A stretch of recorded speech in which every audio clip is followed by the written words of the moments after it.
So at the moment, I'd like to move on to Lee, who's talking about testing is not dead. Oh my gosh, ready to go. I love it. Over to you. Okay, I take it you can see my slides okay.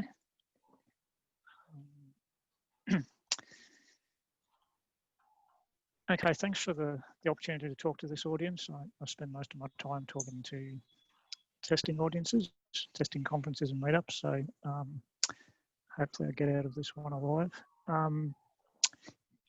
So my conjecture is that testing is not dead. We've only got 10 minutes, right? So I'm going to skip through this stuff pretty quick, but you might have heard that testing is dead. That seems to be a common catch cry around the place. So I'm going to look into that claim. What do I think testing is anyway? Where does automation fit in to this whole thing? Like I guess lots of you involved in building automation, automated tests, all that sort of stuff. And hopefully a few tips for improving testing skills for the non-specialist testers. Lee, I'm going to be a bit of a pain in the butt for a moment. It's really quiet for me when you talk. Is there a chance you could just turn it up a little bit more, please? Could also be that my heating just kicked on, so there's that.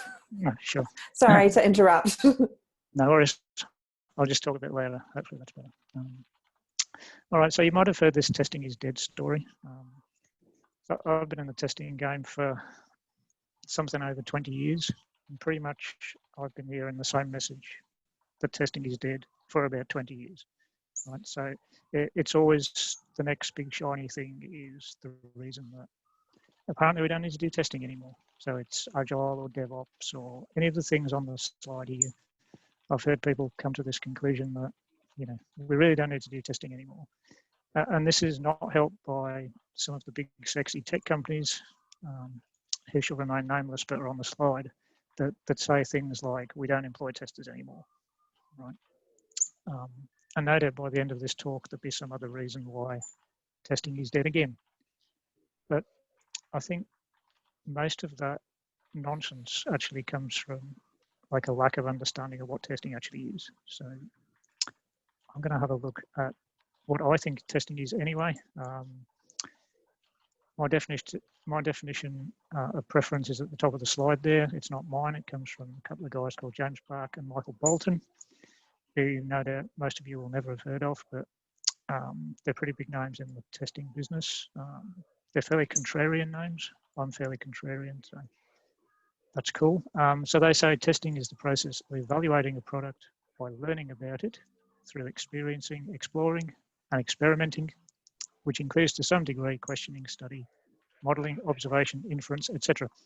That's a pretty long definition, and it's probably quite different to the ones that most of you have seen before, I suspect. And it's probably fairly new to a lot of testers in the industry as well, actually. But so I like this definition because it really focuses on what I think are the right things, in that testing really is about learning about the thing that we've built.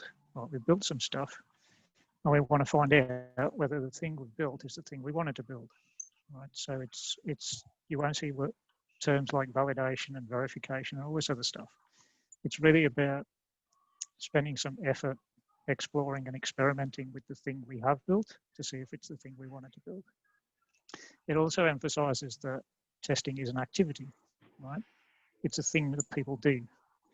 It's not a phase, or it's not a thing that belongs to a specific person. It's an activity.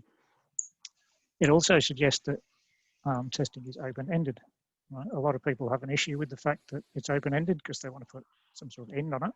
But really, we could do this exploration and investigation work forever, right? At some point, we have to decide when we think we've done enough, but there is no sort of hard end here. And really, this indicates that because of these judgments. What's going on?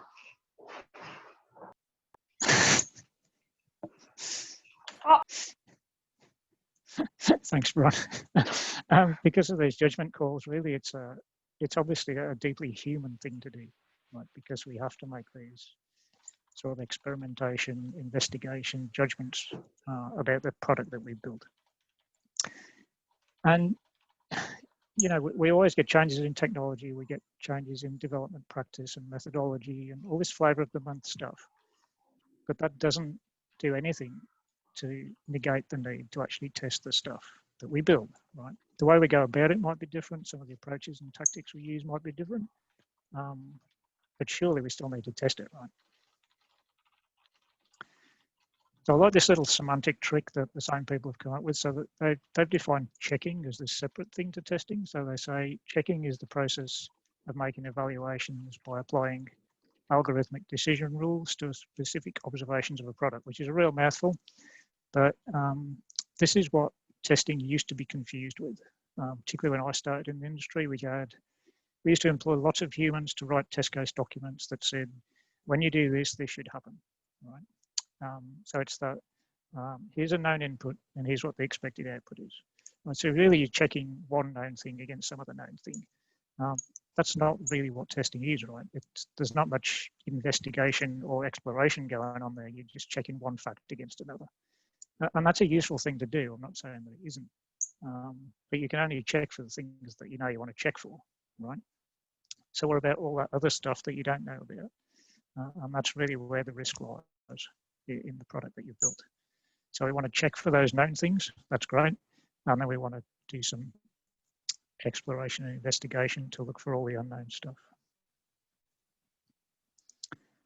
So what about automation? I'm not anti-automation. I think automation is a great thing.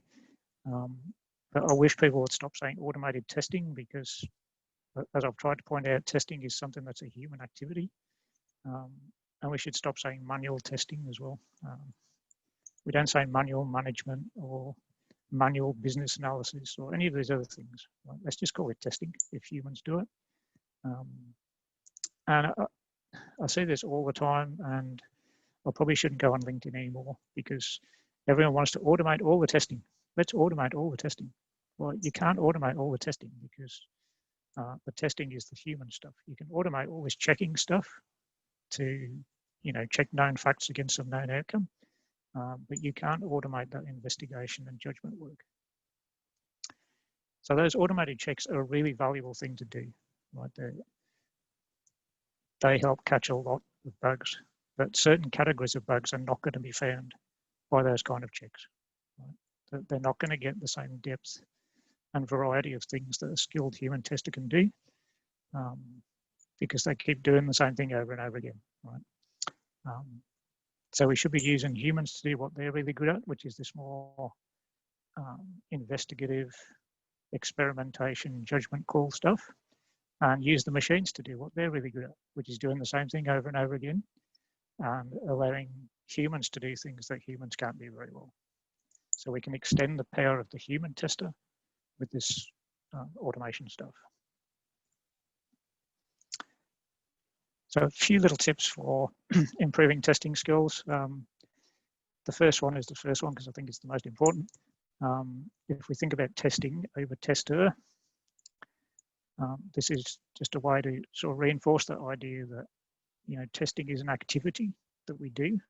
It's not something that belongs to one person, right? If you had a tester in your team, and this fits in well with this sort of whole team approach that the Agile folks are fond of. So if you're taking a whole team approach to quality, then presumably everyone's got some role to play in what the quality looks like at the end. So testing activities belong to everyone. They're not the same testing activities belonging to everyone, but everyone's got some part there. I would encourage you to spend the most time you can actually interacting with the thing that you've built as a human. Right? We're building things for humans generally, so let's actually make sure we spend some time actually interacting with the product. If you're not familiar with the term exploratory testing, you should go and learn what it is. Anything you can learn about risk analysis is really helpful in improving your testing. And the last one, which should probably be the first one, but please don't try to replicate what humans do using automation. I see this all the time.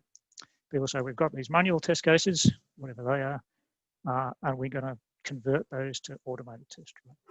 But we really should automate the stuff that either we can't do using people, like simulating lots of users or something for performance testing, or that humans are really crap at, like repeating scripted tests. Humans are actually really bad at doing that. They don't do that, right? Use the machines to do the stuff that they're really good at, and use the humans to do the things that they're really good at.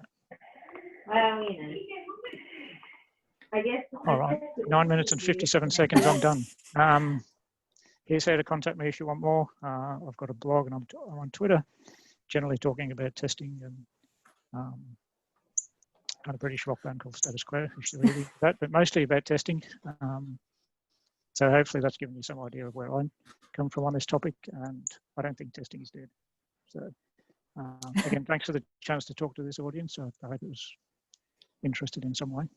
Oh, Lee, that was great. There's a couple of things there. One, I'll get you to chuck your Twitter handle in the chat because that's easy for everyone to then deal with, and I'm pretty lazy at typing.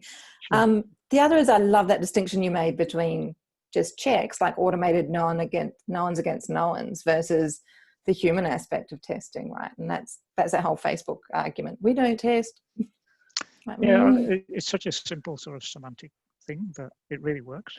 But these terms have been around forever with validation and verification, but no one ever remembers which one's which. So no, they're too close. If you just say testing and checking, it's really easy, right? You're just checking one thing against another.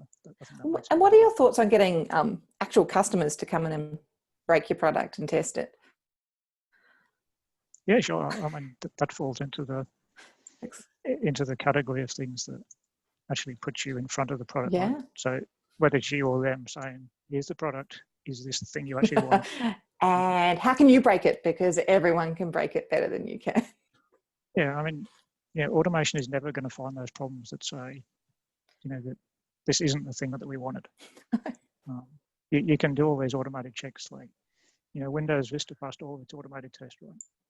It's one of the big sort of case studies in why some sort of human eyes on stuff is really important. Yeah. Yep. We can't automate that stuff.